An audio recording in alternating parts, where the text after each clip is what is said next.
जय Hind. Last class में हम लोगों ने आर्टिकल 18 तक यानी कि समानता के अधिकार कंप्लीट कर लिए थे। आज हम लोग क्या करेंगे, आज हम लोग स्वतंत्रता का अधिकार पढ़ेंगे।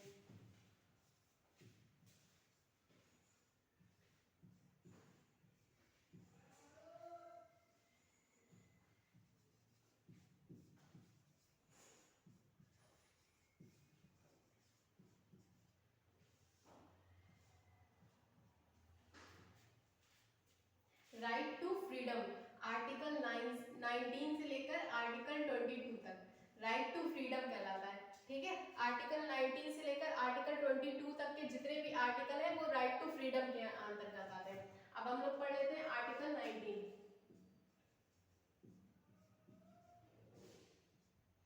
आर्टिकल 19 को क्या कहते हैं, संविधान की रीढ़ कहते हैं।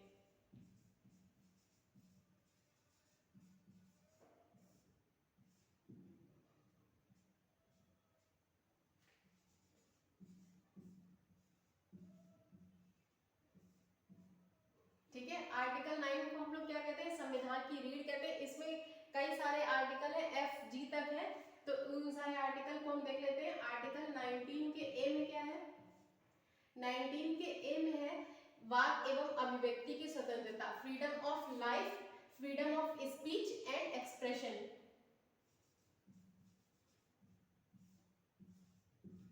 वाक एवं अभिव्यक्ति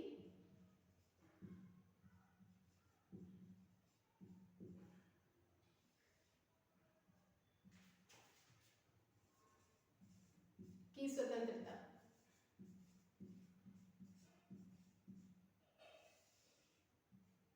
freedom of speech and expression, इसमें क्या होता है, इसमें आपको बोलने की स्वतंत्रता मिलती है। जैसे आप लोग देखते होंगे कि लोग होते हैं वो गवर्नमेंट को कुछ भी कह रहे हैं, डायरेक्ट मोदी जी को कुछ कह देते हैं, या हमारे जो राष्ट्राध्यक्ष हैं उनके बारे में कुछ कह देते हैं, या किसी को भी कुछ कह देते हैं। तो वो क्यों कह देते हैं, क्योंकि इंडिया में सबको freedom of speech and expression यानी कि वाक एवं अभिव्यक्ति की स्वतंत्रता है।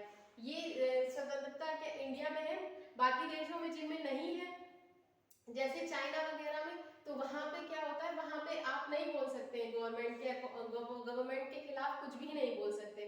ठीक है, तो यहाँ पे भारत में हमें वाक एवं अभिव्यक्ति की स्वतंत्रता मिली हुई है, ये हमारा फंडामेंटल राइट है। तो इसका बहुत ज्यादा कभी कभी दुरुपयोग भी हो जाता है। इसी वाक एवं अभिव्यक्ति की स्वतंत्रता के अंतर्गत ही हमारा क्या आता है, जैसे मीडिया की जो स्वतंत्रता है, मीडिया वो भी इसी के अंदर आता है। ठीक है, RTI, राइट टू इंफॉर्मेशन, ये भी इसी के अंतर्गत आता है। ठीक है, ये सारी चीजें हैं जो पूछी जाती है कि ये लिखा नहीं हुआ है कि मीडिया की स्वतंत्रता कहीं पे भी संविधान में लिखी नहीं हुई है, लेकिन वाक एवं अभिव्यक्ति की स्वतंत्रता के अंदर ही मीडिया की स्वतंत्रता आती है। ठीक है, और राइट टू इंफॉर्मेशन जो है वो भी वाक एवं अभिव्यक्ति की स्वतंत्रता के अंतर्गत ही आता है। लेकिन मीडिया को भी स्वतंत्रता तब तक है जब तक कि कोई देश के विरुद्ध कोई चीज ना बोली जाए, या अगर कोई बहुत ही इंपॉर्टेंट डॉक्यूमेंट है या इंपॉर्टेंट इंफॉर्मेशन है जो देश के लिए बहुत ज्यादा इंपॉर्टेंट है, उसको मीडिया भी लीक नहीं कर सकती है। ठीक है ना, ऐसा नहीं है कि आपको बोलने की स्वतंत्रता है तो आप कुछ भी बोलेंगे, कुछ भी बोलने की स्वतंत्रता नहीं है। आपको बोलने की स्वतंत्रता तब तक है जब तक अगला का फंडामेंटल राइट उससे जो है वो प्रभावित नहीं हो रहा है। ठीक है, आपको तभी तक आपके फंडामेंटल राइट वहीं तक लागू होते हैं जहां तक वो अगले के फंडामेंटल राइट को डिस्टर्ब ना करें। अगर वो अगले के फंडामेंटल राइट को डिस्टर्ब करेंगे तो आपके फंडामेंटल राइट वहीं पे खत्म कर दिए जाएंगे। ठीक है, जैसे आपको बोलने की स्वतंत्रता है तो आप किसी को गाली नहीं देने लगेंगे कि हाँ, क्योंकि वो आर्टिकल 21 के तहत उसकी freedom of life and personal liberty, आप उसकी जिंदगी में दखल अंदाजी नहीं कर सकते। ठीक है, तो जहां पे आपका कोई भी फंडामेंटल राइट किसी दूसरे के फंडामेंटल राइट के आड़े आ रहा है, तो वहीं से आपके फंडामेंटल राइट्स जो होते हैं वो खत्म हो जाते हैं, कम हो जाते हैं। ठीक है, तो आपको ये राइट मिले हैं पॉजिटिव वे के लिए, आप कुछ भी बोल सकते हैं, आपकी मर्जी, आपको वाक एवं अभिव्यक्ति की स्वतंत्रता है, freedom of speech and expression. Expression में क्या है, एक्सप्रेशन में ये है कि हम मान लीजिए हम बोलना नहीं चाहते हैं, हम लिख के कोई चीज बताना चाहते हैं, तो हम खुद को एक्सप्रेस भी कर सकते हैं। ठीक है, वो है एक्सप्रेशन। क्या है उसमें कि मान लीजिए मेरा बोलने का मन नहीं है, हम मौन धारण करना चाहते हैं, तो मौन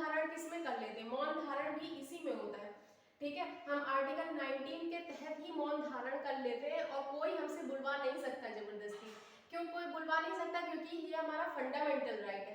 क्या फंडामेंटल राइट है? वाक एवं अभिव्यक्ति की स्वतंत्रता।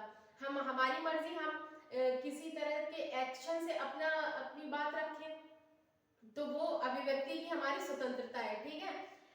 हम जब भी चाहें, जब कभी भी चाहें या जब जैसे भी चाहें, कोई भी होता है मौन धारण कर लेता है या कोई भी मौन धारण कर सकता है और कोई अगला उसको बोलने के लिए फोर्स नहीं कर सकता है, ठीक है।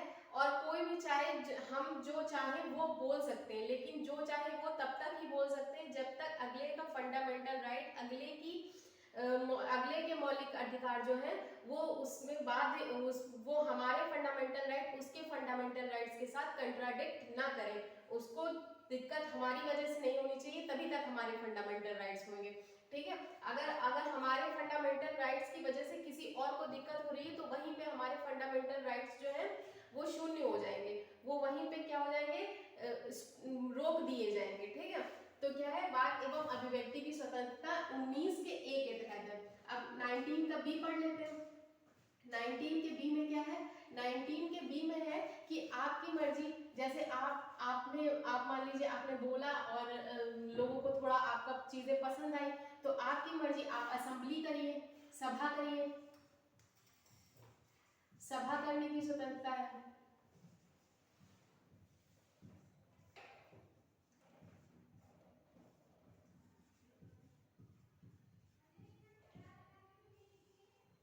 ठीक है। आर्टिकल 19 के सी में क्या है? संघ या फिर संगठन बनाने की स्वतंत्रता है।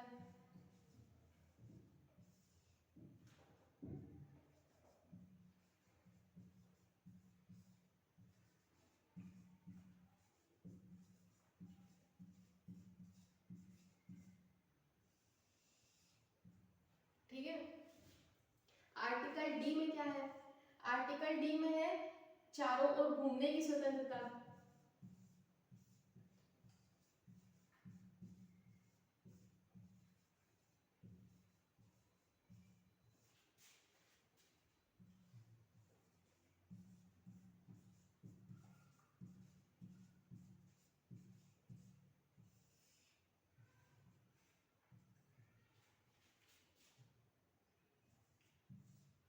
आर्टिकल ई में क्या है?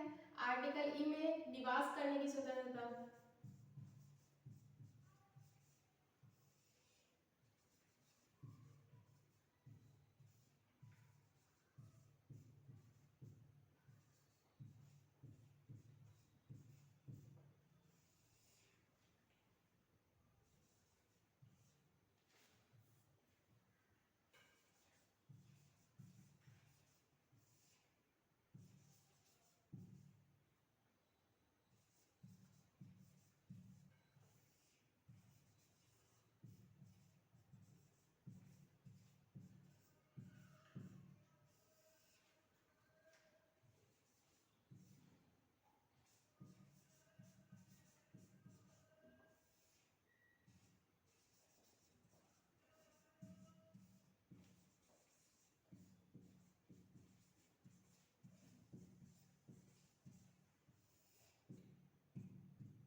आर्टिकल 19 के थ्रू ये हम लोगों को इतनी स्वतंत्रताएं जो है वो मिली हुई हैं, ठीक है। तो आर्टिकल 19 के ए में वाक एवं अभिव्यक्ति की स्वतंत्रता, ये मैंने आप लोगों को समझा दिया। वाक एवं अभिव्यक्ति से कहने का क्या मतलब है कि हम बोल के भी अपनी चीजें बता सकते हैं, हमारी मर्जी, हम मौन रहे, हमें अभिव्यक्ति की स्वतंत्रता है, हमारी मर्जी, हम किसी को लिख के कोई चीज समझाएं, किसी को डायग्राम बना के कोई चीज समझाएं, किसी को कैसे भी कोई चीज समझाएं, हमें अभिव्यक्ति की स्वतंत्रता है, हमें कैसे अभिव्यक्ति करनी है वो हम पे डिपेंड करता है, ठीक है। लेकिन हम जितने भी ये फंडामेंटल राइट्स पढ़ रहे हैं वो सारे फंडामेंटल राइट्स हम लोगों को तभी तक मिल रहा है जब तक हम दूसरे के फंडामेंटल जब तक हमारे जो फंडामेंटल राइट्स हैं वो किसी दूसरे के फंडामेंटल राइट्स के साथ में कंट्राडिक्ट ना करें, उनको दिक्कत ना हो, ठीक है। अगर हमारी वजह से किसी दूसरे के मौलिक अधिकार जो है वो बाधित हो रहे हैं तो हमारे मौलिक अधिकार वहीं पे खत्म हो जाते हैं, ठीक है। ये बात आप लोग ध्यान रखिएगा। सभा करने की स्वतंत्रता, अब इसे याद कैसे करेंगे? देखिए, आपने बात करी, ठीक है, तो आपने क्या किया, आपको लगा कि आपको सभा करनी चाहिए, आपने सभा करी, सभा करी, लोगों को पसंद आया तो आपसे लोगों ने जुड़ने की कोशिश सोचा कि इससे जुड़ जाया जाए, तो फिर आप क्या करिए, आप संघ बना लीजिए। संघ बनाने के बाद में आप चारों ओर कहीं भी घूम सकते हैं, घूमने की आपको स्वतंत्रता है, ठीक है। फिर आप घूमे, आपको मान लीजिए कोई जगह पसंद आ गई कि अब हम यहीं रहेंगे, तो आप वहां पे रहिए, आपको निवास करने की भी स्वतंत्रता है। अब निवास करेंगे तो जमीन तो खरीदनी पड़ेगी ना, घर खरीदेंगे कि नहीं खरीदेंगे, तो घर खरीदने की, जमीन खरीदने की भी स्वतंत्रता है आपको। अब मान लीजिए आप वहां निवास करने लगे, आपने जमीन खरीद ली, तो आप कुछ व्यापार, कुछ उद्योग, कुछ धंधा अपना चलाएंगे, कुछ नौकरी वोकरी करेंगे, या नौकरी करते हैं तो नौकरी करेंगे, नहीं नौकरी करेंगे तो कुछ तो व्यापार वगैरह करेंगे ना, तो आपको व्यापार करने की भी स्वतंत्रता है। तो आर्टिकल 19 के तहत हम लोगों को इतनी स्वतंत्रताएं मिलती हैं, ठीक है। सभा करने की स्वतंत्रता है, सभा कर सकते हैं, लेकिन सभा कैसी सभा नहीं कर सकते, आप सशस्त्र ऐसी सभा नहीं कर सकते जिसमें लोग हथियार लेके आए। अब मान लीजिए कोई सभा हो रही है और वहां पे लोग हथियार लेके आ रहे हैं, तो वो उस टाइप की सभा आप नहीं कर सकते। लेकिन इसका जो अपवाद है वो क्या है,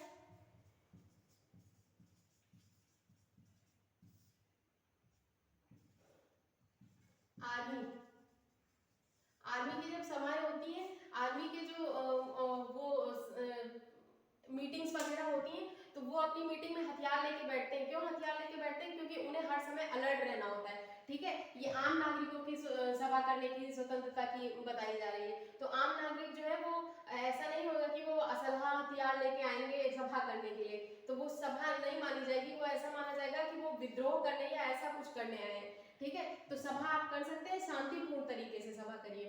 संगठन बना सकते हैं, तो संगठन बनाने की स्वतंत्रता है। तो इसका मतलब ये नहीं है कि हम संगठन बना लिया, हम लोगों को ये बता रहे हैं कि बम कैसे बनाएंगे, बंदूक कैसे बनाएंगे, ये सारी चीजें नहीं, ये इन सारी चीजों का आप संगठन नहीं बना सकते, ठीक है। अगर आपने संगठन बनाया है तो वो संगठन पॉजिटिव कार्यों के लिए होना चाहिए, वो उसको आपको मेंशन करना पड़ेगा, बताना पड़ेगा कि हम किस चीज का संगठन बना रहे हैं, ठीक है। संगठन बनाने का मतलब ये नहीं है कि आप कुछ भी इलीगल काम करने लगेंगे, उस तरह के संगठन आप नहीं बना सकते। चारों ओर घूमने की स्वतंत्रता है, आप कहीं भी घूमिए, ये हमेशा से घूमने की स्वतंत्रता मिली हुई है। निवास करने की स्वतंत्रता, निवास करने की स्वतंत्रता, निवास करने की स्वतंत्रता में क्या होता है, निवास हम जब तक आर्टिकल 370 लागू था तब तक हम लोग जम्मू में निवास नहीं कर सकते थे। जम्मू कश्मीर में केवल वही लोग रह सकते थे जो किसी व्यापार उनका कोई जम्मू कश्मीर में वो करते हो तो वो रह सकते थे, उसके अलावा लोग नहीं रह सकते थे। उसके लिए उन्हें बाकायदा अपने व्यापार का लाइसेंस लेना होता था, जो उन्हें दिखाना होता था कि हम यहाँ पे ये व्यापार कर रहे हैं, तो इस वजह से हम यहाँ पे रह रहे हैं, क्योंकि भैया व्यापार करेंगे तो रहना वहीं पे पड़ेगा। ऐसा तो हो नहीं सकता कि जम्मू में व्यापार करें और हिमाचल प्रदेश में रह लें या उत्तर प्रदेश में रह लें, ऐसा तो नहीं हो सकता। तो जो व्यापार वहाँ करते थे, बहुत सारे लोग होते थे जो अलग अलग स्टेट से जाके जम्मू कश्मीर में व्यापार करते थे, तो केवल वही लोग जम्मू कश्मीर में रह सकते थे। लेकिन अब क्या है, अब कोई भी जाके रह सकता है। और जमीन खरीदने की स्वतंत्रता, इसमें भी यही था। ऐसा होता था कि जमीन जो जम्मू कश्मीर की जमीन होती थी वो किसी अदर स्टेट के जो रहने वाले होते थे डोमिसाइल, वो नहीं खरीद सकते थे। जम्मू कश्मीर की जमीन केवल जम्मू कश्मीर के लोग ही खरीद सकते थे। लेकिन जैसे ही आर्टिकल 370 खत्म हुआ तो ये उसके साथ ये भी खत्म हो गया। अब आपको कोई दिक्कत नहीं है, आप पूरे इंडिया में किसी भी स्टेट में जाके जमीन खरीद सकते हैं, कहीं भी निवास कर सकते हैं, कहीं भी व्यापार कर सकते हैं, ठीक है। तो क्या करेंगे, पहले ए में क्या है, वाक एवं अभिव्यक्ति की स्वतंत्रता। अब क्या, आप सभा कर लीजिए, आपका मन है, आपने सभा की, आप लोग आपसे जुड़ना चाहते हैं तो आप संगठन बना लीजिए। फिर आप चारों ओर घूमिए, घूम के देखिए कि क्या चीजें हो रही हैं। फिर आपको अगर अच्छा लगे, आपको कोई जगह अच्छी लगती है तो आप वहाँ पे निवास कर लीजिए। निवास करने के लिए जमीन खरीदनी पड़ेगी, जमीन खरीद लीजिए। अब जमीन आपने खरीद लिया, आप वहाँ निवास करने लगे तो कुछ खाने पीने का भी इंतजाम करेंगे, तो उसके लिए आप व्यापार कर लीजिए, ठीक है। तो ये सारी चीजें जो है वो आर्टिकल 19 के थ्रू आती हैं। आर्टिकल 19 में हमें ये सारी स्वतंत्रताएं मिलती हैं, ठीक है। इससे हमें कोई भी नहीं रोक सकता, कोई भी मतलब कोई भी नहीं रोक सकता, ठीक है। इवन गवर्नमेंट भी हमको नहीं रोक सकती। ये हमारे राइट्स जो है ये तब रुकेंगे जब हमारे कंट्री में इमरजेंसी लागू हो, जब संविधान में इमरजेंसी, जब ये संसद इमरजेंसी लागू करेगी, तब हमारे ये जो फंडामेंटल राइट्स होते हैं ये बाधित हो जाते हैं, ठीक है। उनमें भी कौन कौन सा बाधित नहीं होता है, 21 और 22 जो है वो बाधित नहीं होता है, ठीक है। नहीं, 20 और 21 जो है वो दो आर्टिकल जो है वो बाधित नहीं होते हैं। उसके अलावा सारे आर्टिकल जो है वो कुछ टाइम के लिए, जब तक इमरजेंसी लागू रहती है तब तक ये खत्म कर दिए जाते हैं, ठीक है। तो आपने आर्टिकल 19 पूरा पढ़ लिया। इसे क्या कहते हैं, इसे संविधान की रीढ़ कहते हैं। संविधान की रीढ़ कहते हैं। आर्टिकल 32 को संविधान की आत्मा कहते हैं। ठीक है, ये चीजें आप लोग ध्यान रखिएगा। अब आगे हम लोग पढ़ लेते हैं।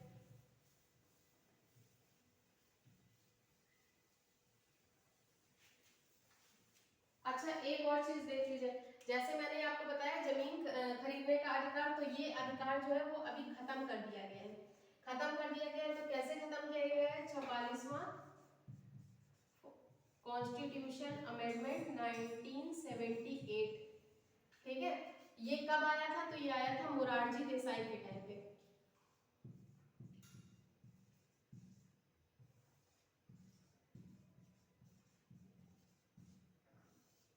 मोरारजी देसाई उस टाइम पे हमारे पीएम थे, जब ये मोरारजी देसाई की सरकार ने ही ये अमेंडमेंट किया था। तो ये अमेंडमेंट जो है कि जमीन खरीदने का अधिकार, इसको खत्म कर दिया गया है। अब इसको कहाँ डाल दिया गया है? अब ये हमारा फंडामेंटल राइट नहीं है। ठीक है, क्योंकि ये क्यों फंडामेंटल राइट नहीं है? क्योंकि क्या हो जाता था कि मान लीजिए कोई गवर्नमेंट ने कोई प्रोजेक्ट लाया, मान लीजिए उसको कोई रेलवे लाइन बिछानी है, रेलवे ट्रैक बिछाना है, या फिर कोई रोड बनानी है, तो उसके बीच बीच में जो खेत आएंगे वो, या जो भी जमीन आएगी, मान लीजिए किसी का घर है, किसी के खेत है, किसी की दुकान है, तो वो जमीन जो है वो गवर्नमेंट खरीदेगी। तो क्या होता था कि लोग जमीन, मान लीजिए कुछ लोगों ने बेच दी, कुछ लोग होते थे जो जमीन नहीं बेचते थे, तो वो क्या करते थे, ये हमारे पुरखों की जमीन है, हम इसको नहीं बेचेंगे, आप रेलवे ट्रैक थोड़ा सा घुमा के निकाल लीजिए। तो रेलवे ट्रैक ऐसे तो, मतलब ऐसा तो होएगा नहीं कि रेलवे ट्रैक ऐसे ऐसे ऐसे ऐसे से बनते जाएगा हर जगह से, ऐसा तो जलेबी तो बन नहीं रही है, रेलवे ट्रैक बन रहा है। ठीक है ना, तो ये सारी दिक्कतें जो थी वो गवर्नमेंट को आती थी। और क्या होता था, जैसे गवर्नमेंट जबरदस्ती जमीन ले ली मान लीजिए, या फिर गवर्नमेंट ने जबरदस्ती करी, तो क्या होता था, ये लोग कोर्ट में चले जाते थे। Article 32 high supreme court, article 226 high court. ठीक है, ये संविधान, ये क्या हमें प्रोटेक्शन देता है कि हमारे जो मौलिक अधिकार है वो हमसे कोई भी नहीं छीन सकता है। तो क्या होता था, ये लोग तुरंत चले जाते थे कोर्ट में। अब कानून तो अंधा होता है, वो तो वही मानेगा जो संविधान में लिखा है, या फिर उसके सामने जो सबूत है वही चीज मानेगा। तो वो गवर्नमेंट को नहीं देखता था, वो देखता था कि हाँ संविधान में ये लिखा है तो यही होना चाहिए, क्योंकि संविधान सर्वोच्च है भैया, संविधान की हर कोई मानेगा। तो क्या होता था, फिर ये मामला लटक जाता था। अब सालों साल मामला रुका हुआ है, कोई ट्रैक नहीं बन पा रहा है, कोई रोड नहीं बन पा रही है, कहीं पे एयरपोर्ट नहीं बन पा रहा है, ऐसी सारी बहुत दिक्कतें आती थी। तो इन दिक्कतों को हटाने के लिए, इन दिक्कतों को खत्म करने के लिए ये मोरारजी देसाई की सरकार में ये अमेंडमेंट आया, और 44th अमेंडमेंट, और जमीन खरीदने का, जमीन का जो अधिकार था हमारा, वो अधिकार जो था उसको हमने क्या कर दिया, उसको हमने कर दिया लीगल राइट।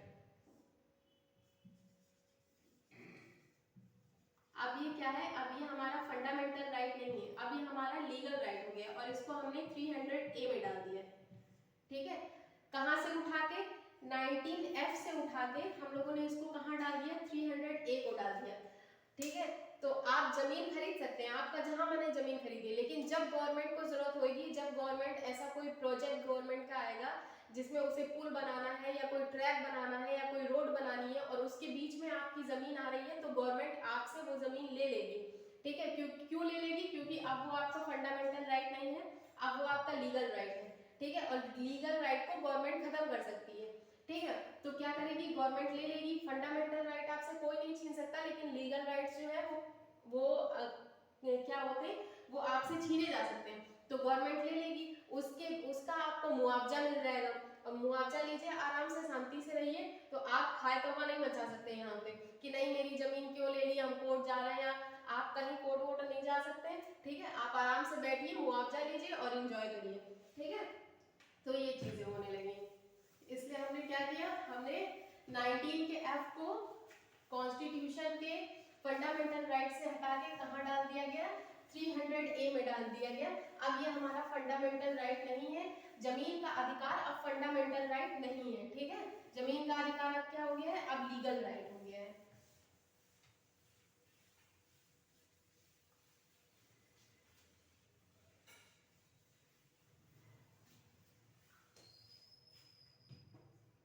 अभी हम लोगों ने आर्टिकल 19 पढ़ लिया, अब आर्टिकल 20 देख लेते हैं।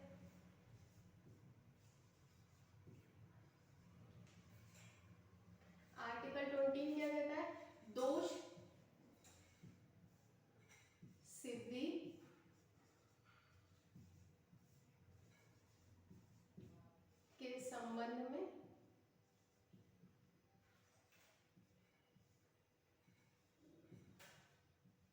संरक्षण।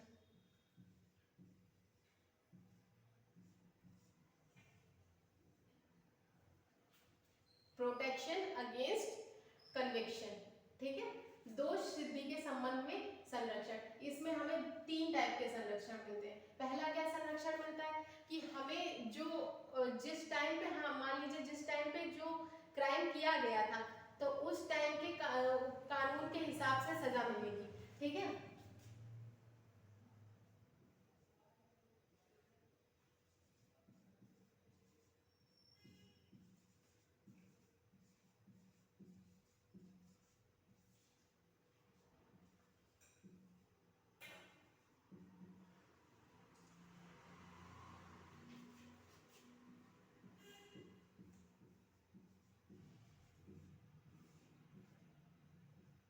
इसमें क्या होता है, इसमें क्या होता है, जब मान लीजिए आपने कोई क्राइम किया था, मान लीजिए किसी की पॉकेट मार ली थी, तो उस टाइम पे पॉकेट मारने के लिए 1-2 दिन जेल थी या कुछ रुपए जुर्माना था या कुछ नहीं था, 2-4 थप्पड़ मार के छोड़ देते थे, तो फिर वही सजा आपको मिलेगी। वैसे पॉकेट मारने की कोई बहुत बड़ी मतलब बहुत बड़ा तो नहीं होता है कि आपके ऊपर केस चले या ऐसा कुछ, या अगर मान लीजिए आपने खून कर दिया, तो अगर आपने खून किया तो मान लीजिए उस समय पे सजा थी कि आपको फांसी मिलेगी, या फिर उस समय पे सजा थी कि आपको उम्र कैद मिलेगी।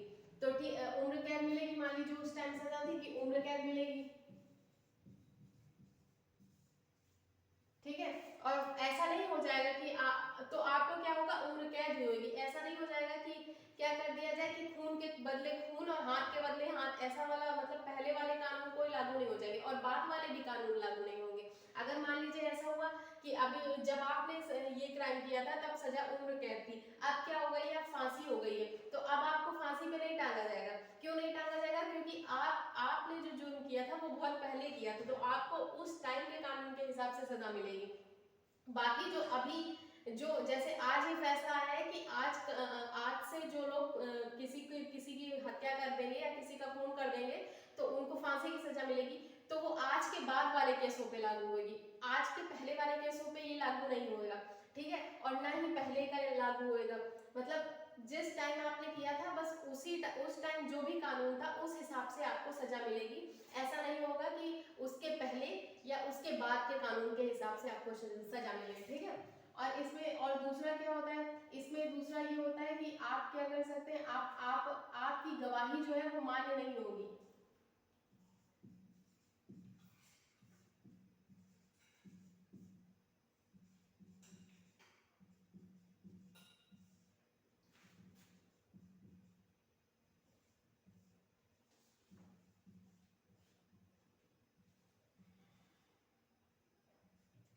ठीक है, आपकी गवाही मान्य क्यों नहीं होगी, क्योंकि कोर्ट भी जानता है कि जेल में जब रिमांड पे दिया जाता है तो पुलिस वाले इतना मारते हैं कि इंसान कुछ भी बोल देता है, जो कुछ उसने नहीं किया होता है वो भी बोल देता है, क्यों, मार के डर की वजह से।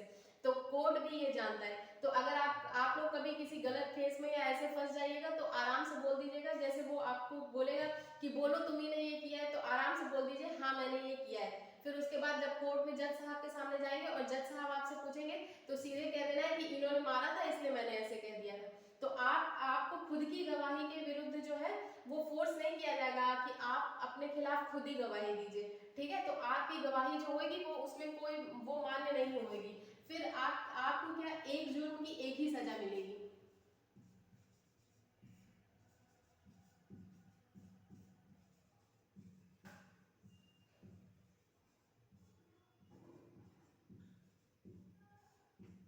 एक जुर्म की एक सजा कैसे मिलेगी, मान लीजिए आपने किसी का खून किया था और आपको उम्र कैद की सजा मिली थी, तो आप अपनी सजा पूरी करके आ गए हैं और मान लीजिए आप कहीं घूम रहे हैं या कहीं कुछ कर रहे हैं, कहीं भी हैं आप, और पुलिस आपको जिस जेलर ने कैद किया था उसने आपको देख लिया या आपने उसको देख लिया और आप उसके सामने आ गए, तो ऐसा नहीं होगा कि वो आपको कहेगा चलो चलो चलो तुमने तो खून किया था तुमको वापस बंद कर दे, तो वापस नहीं बंद करेगा।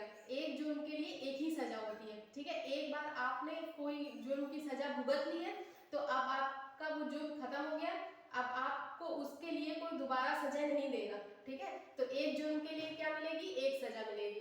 तो इसमें कौन कौन से 3 संरक्षण हमें मिलते हैं कि जिस समय हमने कोई अपराध किया था तो अपराध करने के समय जो कानून होगा उस हिसाब से हमें सजा मिलेगी, ना उसके पहले और ना उसके बाद के कानून के हिसाब से, ठीक है। और खुद की गवाही के लिए हमें बाध्य नहीं किया जाएगा, और मान लीजिए बाध्य किया भी जाता है तो हमारी गवाही कोई मायने नहीं रखेगी। फिर उसके बाद तीसरा क्या है, एक जुर्म की एक ही सजा मिलेगी, ठीक है। ऐसा नहीं होगा कि एक आपने मान लीजिए एक कोई जुर्म किया है तो उसके लिए आपको 10 बार जेल होगी, या क्या कहेंगे कि इसने 2 खून किए, इसने 1 खून किया है, चलो इसको एक बार फांसी पे लटका दो, फिर दोबारा तुम्हें दोबारा भी फांसी पे लटका दें, ऐसा कुछ नहीं होगा, ठीक है। तो एक जुर्म की एक सजा से ध्यान रखिएगा आप लोग कि अगर आप एक बार अपने एक जुर्म की सजा भुगत चुके हैं तो उसी जुर्म के लिए दोबारा आपको सजा नहीं मिलेगी, दूसरा करेंगे तो मिलेगी, ऐसा नहीं है कि दूसरा भी करेंगे तो नहीं मिलेगी, ठीक है। तो एक जुर्म की एक सजा से ये मतलब है, ऐसा नहीं है जो फिल्मों में बोलते हैं कि एक जुर्म के एक खून की भी फांसी होती है और 2 खून की भी फांसी होती है, तो ऐसा नहीं है। इस वाले एक जुर्म एक सजा से ये वाला मतलब मत समझिएगा, ठीक है। इस वाले एक जुर्म एक सजा के मतलब से ये मतलब है कि अगर आप अपने एक जुर्म की सजा भुगत चुके हैं तो उस जुर्म की वजह से आपको दोबारा जेल में नहीं डाला जाएगा, दोबारा उसमें कोई पनिशमेंट नहीं दी जाएगी। लेकिन अगर आप कोई दूसरा करेंगे तब तो आप जेल जाएंगे ही, ठीक है। तो ये चीज ध्यान रखिएगा।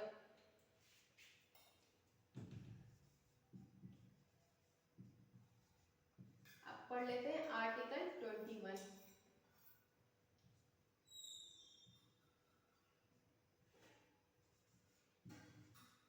प्राण एवं दैहिक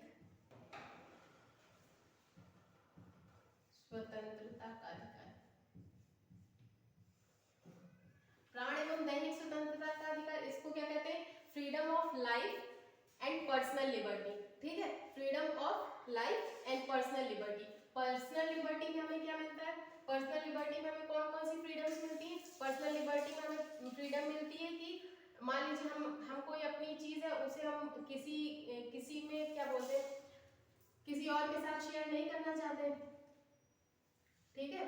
तो वो क्या हुआ, हमारा फ्रीडम ऑफ पर्सनल लिबर्टी हुआ, ठीक है।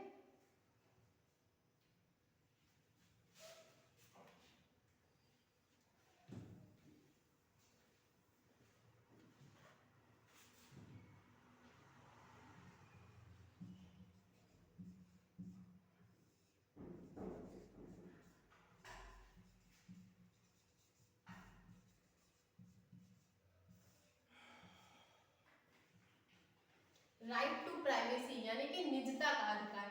निजता का अधिकार जो है वो हमारा दैहिक स्वतंत्रता का अधिकार है, ठीक है। अब मान लीजिए हमें आने जाने की स्वतंत्रता है, हम कहीं भी आ जा सकते हैं, तो हमें विदेशी यात्रा भी कर सकते हैं, इससे भी हमें कोई नहीं रोक सकता, क्योंकि वो हमारी दैहिक स्वतंत्रता है, शरीर से जुड़ी हुई, देह से जुड़ी हुई स्वतंत्रता है, तो दैहिक स्वतंत्रता है, ठीक है। एक बार जैसे मेनका गांधी पे लगा दिया गया था कि आप इंडिया के बाहर नहीं जा सकती हैं, तो उन्होंने उन्होंने ये केस किया था कि ये हमारी दैहिक स्वतंत्रता जो है उसका उल्लंघन है, तो फिर उनको जाने दिया गया, ठीक है। तो आप किसी को कुछ भी करने से नहीं रोक सकते। निजता का अधिकार, निजता का अधिकार क्या, राइट टू प्राइवेसी क्या होता है, आप किसी की प्राइवेसी को जो है वो डिस्टर्ब नहीं कर सकते, अगर वो नहीं चाहता है तो आप किसी की प्राइवेसी को डिस्टर्ब नहीं कर सकते।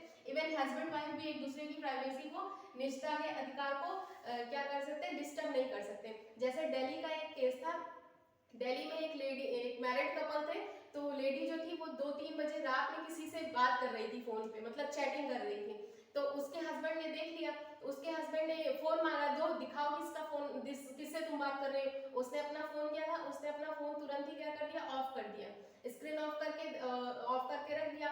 जब उसके हस्बैंड ने क्या किया, इस बेसिस पे उसको तलाक देने की अर्जी करी कि इसका मतलब ये आखिर इसने क्यों नहीं दिखाया, कुछ और बात होगी, तो वहां पे उसने क्या किया, उस औरत ने केस कर दिया, और केस अपने हस्बैंड पे नहीं किया, केस कर दिया भारत सरकार पे, ठीक है। क्या केस कर दिया कि ये हमारा निजता का अधिकार है, अगर हम नहीं चाहते हैं तो हमको कोई भी हमारी पर्सनल चीजें चेक नहीं कर सकता है। और लास्ट में क्या हुआ, नतीजा जो मतलब जो केस का रिजल्ट आया वो उस औरत के फेवर में था। तो उस ये क्या होता है, निजता का अधिकार जो होता है, इसके हिसाब से इस पे भी आप कोर्ट में जा सकते हो, हाई कोर्ट, सुप्रीम कोर्ट, किसी में भी जा सकते हो, ठीक है। तो आपका निजता का अधिकार जो है वो आपसे कोई नहीं छीन सकता है। प्राण एवं दैहिक स्वतंत्रता में क्या, प्राण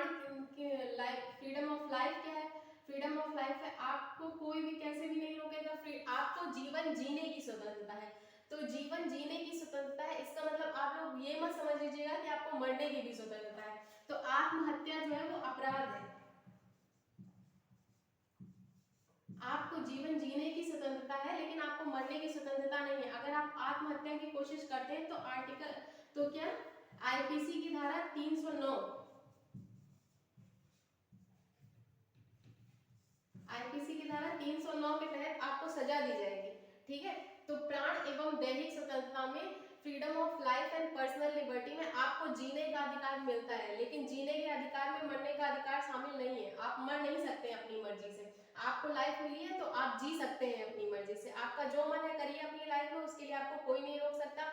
आपकी मर्जी, आप कुछ काम करिए, आपकी मर्जी आप ना करिए, आपकी मर्जी आप कहीं घूमने जाइए, आपकी मर्जी आप ना जाइए, आपकी मर्जी आप जैसे भी कपड़े पहनिए। आपको उसके उसके लिए आपको कोई भी आपको रोक नहीं सकता कि आप किसी के अकॉर्डिंग चले। इसके लिए आपको कोई प्रेशराइज नहीं कर सकता है।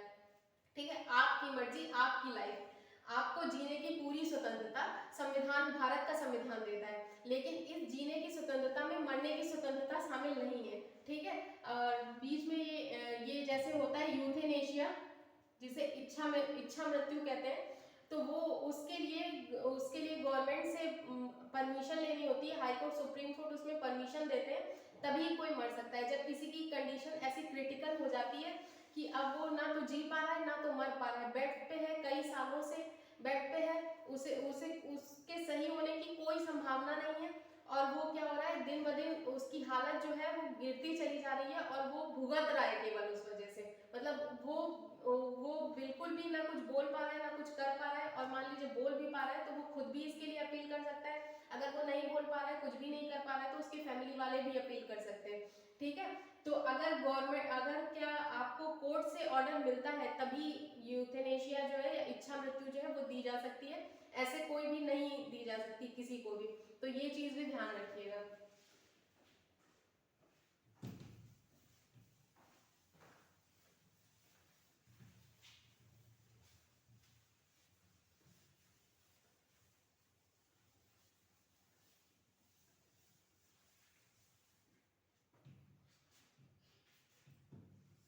अब क्या आर्टिकल 22,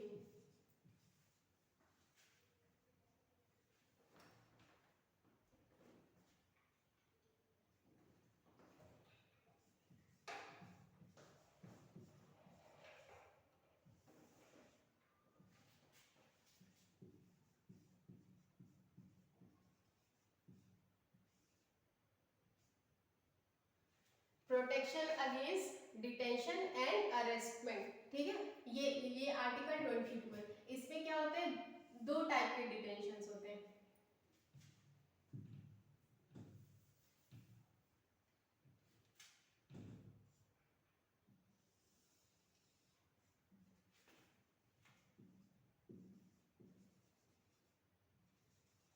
एक प्यूनिटिव डिटेंशन होता है, ठीक है, मतलब अपराध से पहले,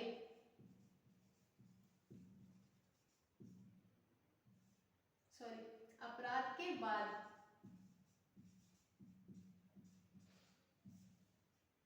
एक प्रिवेंटिव डिटेंशन होता है।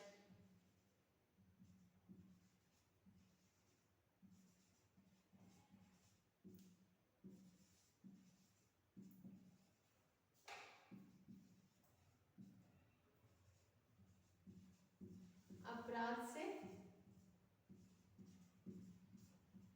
पहले, ठीक है, अपराध के बाद या अपराध से पहले। अपराध के बाद यहाँ पे क्या क्या होता है, यहाँ पे होता है मान लीजिए आपने कोई अपराध कर दिया, तो अपराध कर दिया तो क्या होगा, आपके खिलाफ वारंट जारी होगा। आपको कोई बिना वारंट जो है वो गिरफ्तार नहीं कर सकता, उसे वारंट लाना होगा तो तभी वो आपको गिरफ्तार कर पाएगा।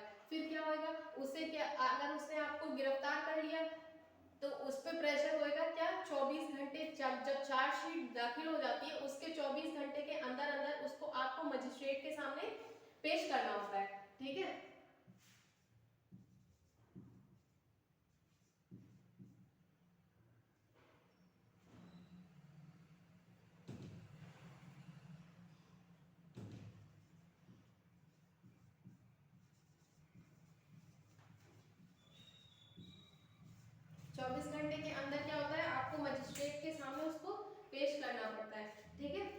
तीसरा क्या होता है, आप अपना मनपसंद वकील रख सकते हैं।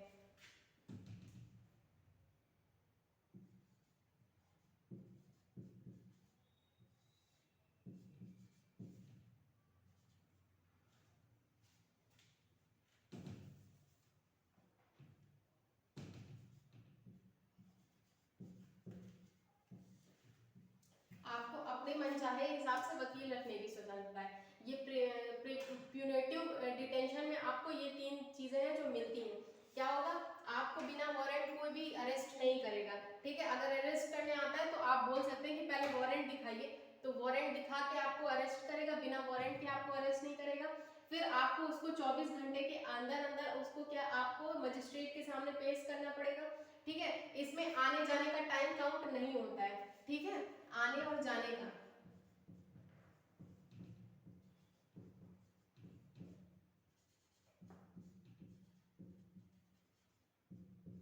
ये टाइम जो है वो काउंट नहीं होता है और आप अपना मनचाहा वकील रख सकते हैं। आपका मन, आप किसी बड़े वकील को रखिए, कोई अच्छे से अच्छा वकील रखिए, और आप अगर नहीं भी रखते हैं तो आपको गवर्नमेंट वकील देती है, ठीक है। ये क्या हुआ, प्यूनेटिव डिटेंशन हुआ। प्रिवेंटिव डिटेंशन में क्या होता है, प्रिवेंटिव डिटेंशन में ये होता है कि आपको कोई वारंट दिखाया नहीं जाएगा, क्योंकि अभी अपराध हुआ ही नहीं है, हम तो अपराध से पहले गिरफ्तारी कर रहे हैं ना। तो अपराध से पहले गिरफ्तारी होती कब है, जब पुलिस को लगे कि ये ऐसा कोई आदमी है जिसकी वजह से यहाँ पे चीजें बिगड़ सकती हैं, यहाँ पे अपराध हो सकता है। जैसे आपने देखा होगा जब आर्टिकल 370 हटाया गया था, उससे पहले महबूबा मुफ्ती और अब क्या ये और कौन थे, महबूबा मुफ्ती के साथ में शेख अब्दुल्ला,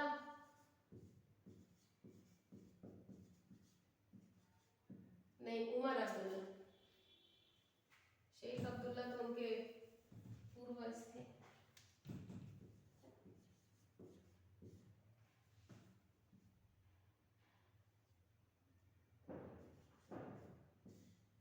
और महबूबा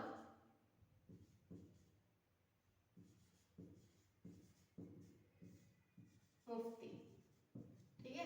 इन दोनों लोगों को और बाकी जिनको भी लगा था कि इनकी वजह से जो है वो दिक्कत आ सकती है, उनको क्या किया गया था, उनको पहले ही गिरफ्तार कर लिया गया था।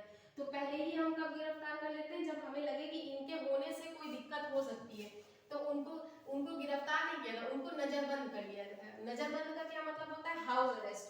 हाउस अरेस्ट में क्या होता है, आप अपने ही घर में रहेंगे, आपको बाहर की दुनिया से इंटरेक्ट करने नहीं दिया जाएगा, ठीक है। आप अपने घर से बाहर नहीं निकल सकते, आपके घर का टीवी कनेक्शन और क्या बोलते हैं आपके घर का इंटरनेट वगैरह सब कुछ काट दिया जाएगा, आप आराम से अपने घर में रहिए और सारी चीजें वैसे ही होंगी, लेकिन आपको बाहर की दुनिया से है वो काट दिया जाएगा। तो महबूबा मुफ्ती और इन लोगों को हाउस अरेस्ट कर लिया गया था, ठीक है। तो जब भी क्या बोलते हैं हमारी पुलिस को ऐसा लगता है कि इनके होने की वजह से दिक्कत हो सकती है, तो क्या किया जाता है, प्रिवेंटिव डिटेंशन किया जाता है। इसमें आप कोई भी वारंट नहीं होएगा, इसमें जैसे था कि 24 घंटे के अंदर अंदर आपको मजिस्ट्रेट के सामने पेश करना होता था, लेकिन इसमें ऐसा कुछ नहीं है। वो 3 मंथ से ज्यादा टाइम के लिए भी आपको हो सकता है कि ना आपको मजिस्ट्रेट के सामने पेश करें, वो 3 मंथ तक आपको पक्का रख सकते हैं जेल में बिना मजिस्ट्रेट के सामने पेश किए हुए भी, ठीक है। अब इसमें क्या होता है, इसमें जैसे होता है कि मान लीजिए कोई अपराध हो गया, अपराध होने के बाद में जब अपराध हो जाता है, अपराध होने के बाद में पुलिस अरेस्ट कर लेती है। पुलिस अरेस्ट करने के बाद में क्या होता है, 24 घंटे के अंदर उसको मजिस्ट्रेट के सामने पेश करना होता है। उसके बाद क्या होता है, केस चलता है। उसके बाद क्या होता है, वो जो अपराधी है वो कहाँ होता है, कोर्ट की निगरानी में होता है, ठीक है। तो उस पे क्या सीआरपीसी की धाराएं लगती हैं। लेकिन क्या होता है, मान लीजिए अपराधी को पुलिस वालों ने अरेस्ट करके कोर्ट को दे दिया, अब वो क्या करना चाहता है, सीन को रिक्रिएट करना चाहते हैं पुलिस वाले देखना चाहते हैं कि कैसे ये चीजें हुई। तो सीन को रिक्रिएट करने के लिए या उससे पूछताछ करने के लिए वो कोर्ट से कहते हैं कि हमको ये जो अपराधी है ये चाहिए, तो वो डिमांड नहीं करते, वो रिमांड पे लेते हैं। रिमांड क्यों, डिमांड अपनी चीज की डिमांड नहीं की जाती है, क्योंकि उन्होंने ही अरेस्ट करके दिया था, तो वो डिमांड नहीं करेंगे, वो रिमांड पे लेंगे। तो इसमें रिमांड क्या होती है, 15 दिन की, 15 दिन की रिमांड होती है। जैसे हैदराबाद वाले केस में आप लोगों ने देखा होगा कि रिमांड की थी कि सीन को हम रिक्रिएट करेंगे, फिर सीन को रिक्रिएट किया, फिर उसके बाद में भागने लगे वो लोग या जैसा भी कुछ हुआ, फिर उसके बाद में उनको मार दिया। ठीक है, ये सारी चीजें होती हैं। क्या होता है कि वो लोग क्या करेंगे, रिमांड पे लेंगे, और रिमांड क्या होती है, 15 दिन की रिमांड होती है। 15 दिन से ज्यादा की रिमांड पे आप नहीं रख सकते। तो आपने मोस्टली देखा होगा टीवी वगैरह में भी, पिक्चर वगैरह में भी देखा होगा कि कोर्ट क्या देती है, 14 दिन की रिमांड देती है। 14 दिन की रिमांड क्यों, मान लीजिए 15वें दिन कुछ छुट्टी हो गई या 15वें दिन कुछ भी ऐसा हो गया कि नहीं पहुंच पाए वहां, तो क्या होता है वो मैक्सिमम 14 दिन की ही रिमांड देती है। ठीक है, अब इसमें क्या होता है, इसमें रिमांड 3 मंथ से ज्यादा की भी हो सकती है। ठीक है, 3 मंथ से ज्यादा तक आपको खूब कूटा जाएगा, आराम से पूछा जाएगा, पूछताछ आपसे जैसे भी गवर्नमेंट, जैसे भी पुलिस वालों का 3rd डिग्री 4th डिग्री जो कुछ भी होती है वो आराम से आप पे अप्लाई करी जाएगी। तो आपसे हर तरह से पूछताछ करी जाएगी। ठीक है, और इसमें आप कोई वकील भी नहीं रख सकते मनचाहा। ठीक है, ये सारी चीजें होती हैं। तो आपको ये जो प्रिवेंटिव डिटेंशन है, ये कुछ वैसी नहीं लग रही है, रॉलेट एक्ट के जैसी।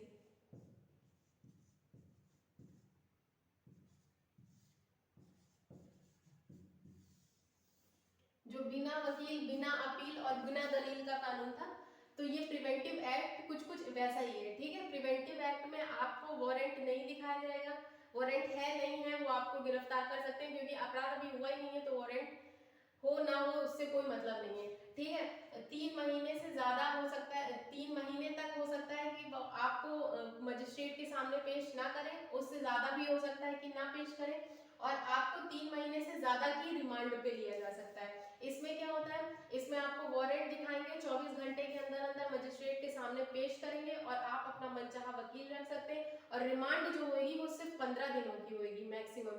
ठीक है, 15 दिनों की रिमांड होती है। ठीक है, तो आज के लिए हम लोग इतना ही रखेंगे। आज हम लोगों ने राइट टू फ्रीडम पढ़ लिए हैं सारे। ठीक है, स्वतंत्रता के सारे अधिकार पढ़ लिए। अब कल हम लोग क्या करेंगे, कल हम लोग इसके आगे 22 के आगे 23, 24 ये सारे चीजें हम पढ़ेंगे। ठीक है, थैंक यू, जय हिंद।